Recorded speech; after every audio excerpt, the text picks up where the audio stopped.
आज हम सुनेंगे प्रहलाद और होलिका दहन की कथा। भक्त प्रहलाद और होलिका दहन की यह कथा भारतीय संस्कृति की सबसे प्रभावशाली कहानियों में एक है। यह कहानी अधर्म पर धर्म, अहंकार पर भक्ति और बुराई पर अच्छाई की शाश्वत जीत का प्रतीक है। यह इस महान कथा में अधर्म का उदय, हिरण्यकश्यप का अहंकार के बारे में बताया गया है। सतयुग की बात है जब पृथ्वी पर हिरण्यकश्यप नाम के एक शक्तिशाली असुर का शासन था। हिरण्यकश्यप साधारण असुर नहीं था, उसने ब्रह्मा जी की कठिन तपस्या करके एक ऐसा वरदान प्राप्त कर लिया था जिसने उसे लगभग अमर बना दिया था। वरदान के अनुसार उसे ना कोई मनुष्य मार सकता था, ना पशु, ना वह दिन में मर सकता था ना रात में, ना अस्त्र से ना शस्त्र से, ना घर के भीतर ना बाहर, और ना ही भूमि पर ना आकाश में। इस वरदान ने उसे अत्यंत अहंकारी बना दिया। उसने घोषणा कर दी कि पूरे ब्राह्मण में केवल यही भगवान है और हर किसी को केवल उसकी पूजा करनी चाहिए। उसने ऋषियों के यज्ञ बंद करवा दिए और मंदिरों को नष्ट कर दिया। चारों तरफ अधर्म का अंधकार छा गया।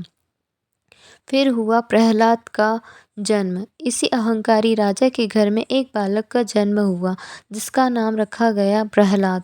जब प्रहलाद अपनी माता कथायु के गर्भ में था तब वैद्य देवर्षि नारद ने उनकी माता को भगवान विष्णु की महिमा सुनाई थी।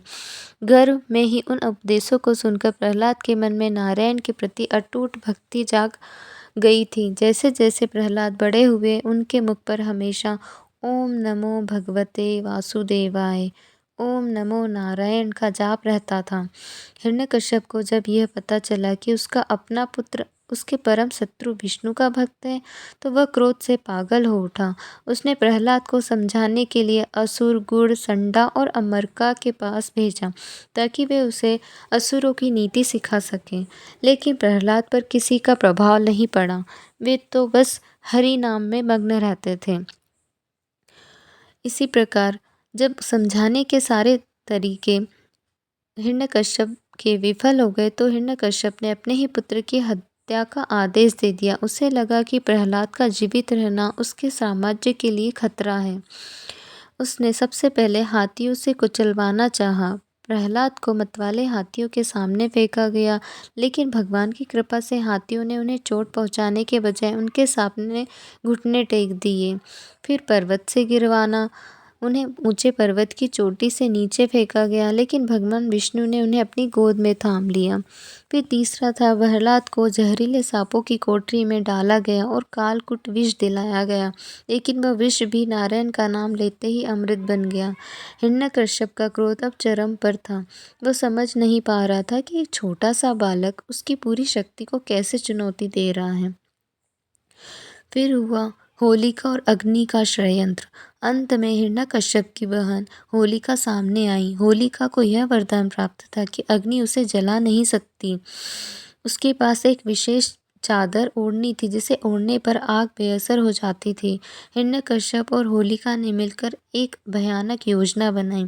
तय हुआ कि फागुन मास की पूर्णिमा, जो इस बार 3 मार्च को है, की रात को एक विशाल चिता जलाई जाएगी। होलिका उस जलती आग में प्रहलाद को अपनी गोद में लेकर बैठेगी। योजना के अनुसार होलिका उस दिव्य चादर के कारण बच जाएगी और प्रहलाद जलकर राख हो जाएगा।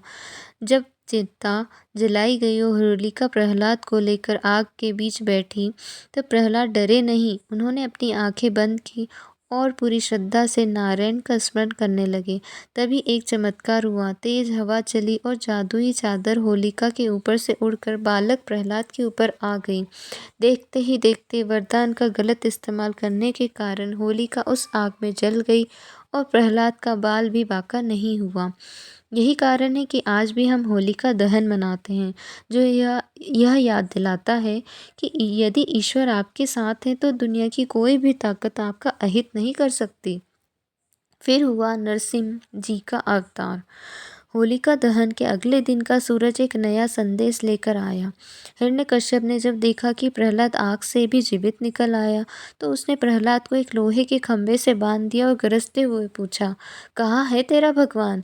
क्या वह इस खंभे में भी है? प्रहलाद ने शांति से उत्तर दिया, हाँ पिताश्री, वे कण कण में व्याप्त हैं। क्रोध में आकर हिरण्यकश्यप ने जैसे ही अपनी गदा से उस खंभे पर प्रहार किया, खंभा फट गया और उसमें से एक अत्यंत भयानक रूप प्रकट हुआ, भगवान नरसिंह। उनका शरीर आधा सिंह का था और आधा मनुष्य का। भगवान नरसिंह ने हिरण्यकश्यप के वरदान की हर शर्त का पालन करते हुए उसका वध किया। वह न मनुष्य थे, न पशु, न घर के भीतर न बाहर, दरवाजे की चौखट पर, न अस्त्र से न शस्त्र से, नाखूनों से, न भूमि पर न आकाश में, अपनी जांघों पर लिटाकर, न दिन में न रात में, गोधूली बेला यानी शाम के समय। हिरण्यकश्यप के वध के बाद संसार को अधर्म से मुक्ति मिली। भगवान ने प्रहलाद को आशीर्वाद दिया और धर्मपरायण राजा बने।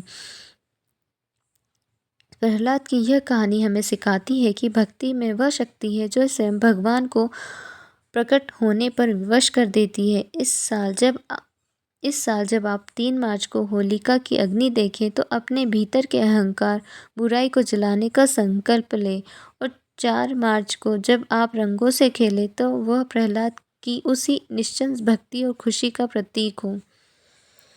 जय श्री नारायण। ओम नमो भगवती वासुदेवाय नमः। ओम नमो नारायण नमः। कृष्णाय वासुदेवाय हरे परमात्मने तनत क्लेशनाशाय गोविंदाय नमो नमः। ओम नमो भगवती वासुदेवाय नमः।